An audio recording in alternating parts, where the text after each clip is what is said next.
Jen, let's talk about how did you get political and mix politics with music? Well, I got political back at Davis. I was a sophomore at Davis. I was a UC Davis sophomore, and I dated a communist. History TA. And did your friends find that shocking? Yeah, I've always been shocked in my friends. Actually,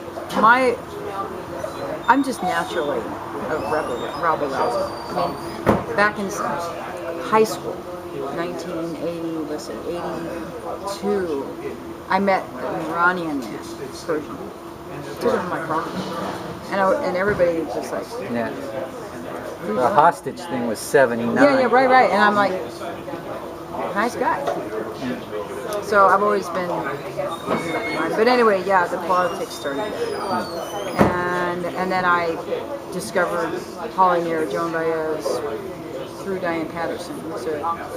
She was a local singer-songwriter in Sacramento, and she's now in Hawaii and Santa Cruz and everything. And so I discovered a lot of political folk singers. And why sing unless you can help make change? And the world needs change. Certainly, lots of change. So I don't want to banter and hit people over the head, but and I'm learning to write songs from a more positive point of view, because if you're negative, some of my songs that I've written I haven't recorded yet are pretty hard-hitting negative, and I don't know if they would. Like, I have one that I did record called Prayer for Morales. It's about the death penalty. And it's pretty depressing. As opposed to The Remembered Earth, which is on the new CD, it's more positive and it sounds happy and it has a really serious message. So then would you say your folk music is evolving toward a positive spirit? I would think, yeah, I'd say so.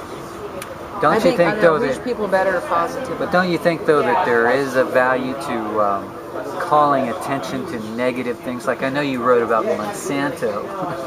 What's the name of that song? I don't know if it really has a name yet. It's I repeat this refrain once that sickness ain't sexy, and Obama ain't sexy, and GMOs aren't sexy, and it's kind of Monsanto ain't sexy. So it doesn't really have a title yet, but which brings me to another issue. I have to reach people, so I have to kind of, how do I put it? Sellout's the wrong word, but some people have criticized me for using the word sexy at all. Right. I call it sexy folk. But I can reach people, and then I can get their attention.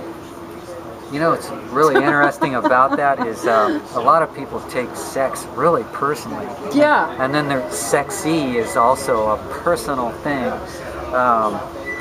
Yet, people are bombarded with it through commercialism all the time, and they act like they're not puppets of it, when really that seems to be the whole case of the commercialization of sex and everything related to it.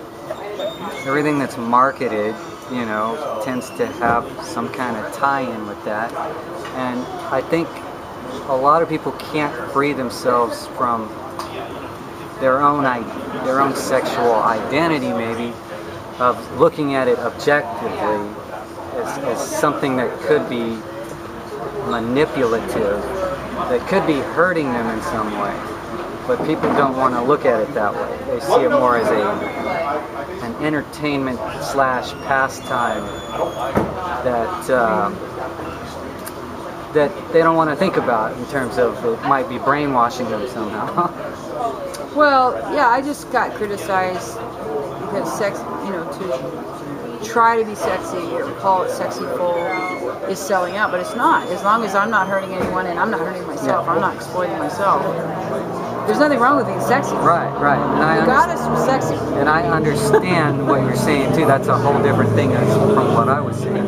But that makes perfect sense as well. Just the word itself, sex or sexy, has become so politicized Yeah. in a way It's loaded. that you're not allowed to bring it up unless it's in a certain context. Is that? Yeah, that's I'm kind getting of- people's attention with the refrain in the song, Monsanto ain't sexy. And I'm even using improper English. You know, I want to get people's attention. It's Yeah. a blues song, by the way. Okay. Yeah, it has 7 verses. It's like this Dylan thing. Yeah. It goes Long on story. and on. I tell the story. Yeah. I talk about Percy Schmeiser. You know. I just kind of go through and it takes me 7 verses to educate people on Monsanto. Do you think most people even know what Monsanto is? No. No, I don't think they do. I was talking to a fellow teacher yesterday, and he doesn't know what a GMO is. They basically have a lot of control over farmers that, you know, are stuck with growing these genetically modified seeds that basically give us lots of fake food, don't you think? Yeah, it's potentially dangerous. Yeah. It takes more water. Might cause the seeds tumors. only work once. They have to. It's really buying our. It's food control. It's control of our food supply. In lab rats, they found that genetically modified organisms can cause tumors. And yet, I saw it in my pet rats. Uh-huh. I was feeding my rats regular rat food, and every one of them got tumors. Wow. And there was corn in the rat feed. Right. And corn's the big thing now. Corn, soy, and wheat. Yeah. Yeah. They say 90% is GMO now. In America. And they haven't, in America, and they haven't even done enough studies or any studies because they have patents. They have patents on the food, so you can't study it. Right. And you're not even supposed to patent food under the Constitution. Right. And they got around that by calling it a fungi or something. But basically, Monsanto made Agent Orange way back, and we know that wasn't safe. And the government knew. Yeah. And they've admitted it since then, and that's why they, repaid a lot of families that got hurt by it. So really, it's a safety issue. It's not so much a political issue, don't you think?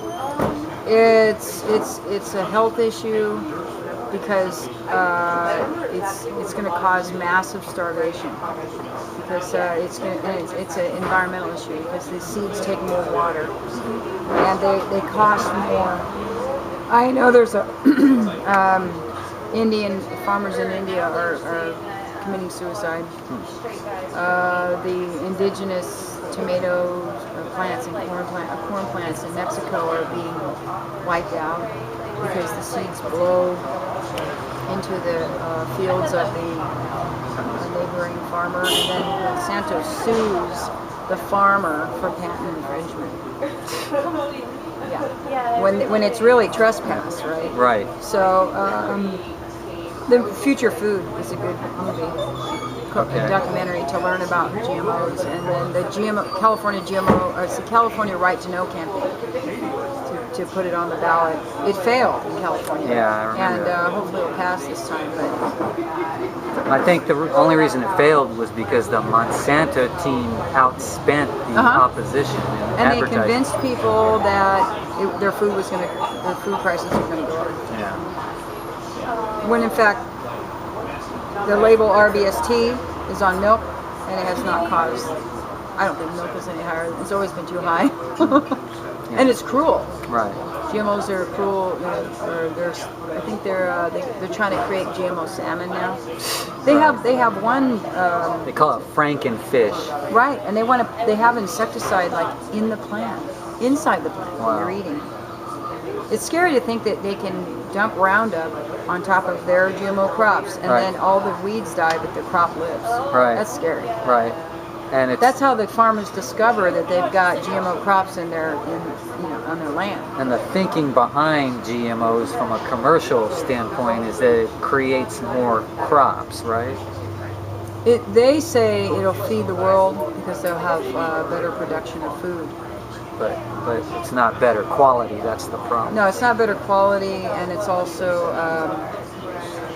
it takes away the power from the farmer to be able to reseed their own land, so they have to go to this company now and buy seed Yeah. that costs money, and now you have a company not controlling even- the food supply. It's not even They- real food. It's chemical food, Right. chemically processed. Right. So you have an event coming up at the Capitol on October 12th.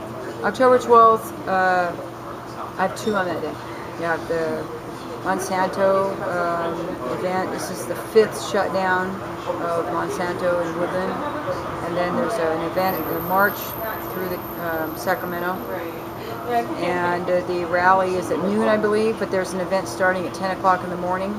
I think it's on the west side, Capitol. The Indigenous event, that's really the one you want to go to start out the day. Okay. And then, because it is about indigenous food. And then later in the evening, I sing down on J Street, 2020 J Street, for the Women Take Back the Night. Okay. On the same day. So that has to do with domestic violence. Okay. A lot of And then- issues covered that day. Yeah. And then there's the homeless issue that I'm working on. All right, let's talk more about these other issues in I some need other help. segments. I need help from other people in this town. We've got to get a folk movement going, and you're going to be the leader, Jen.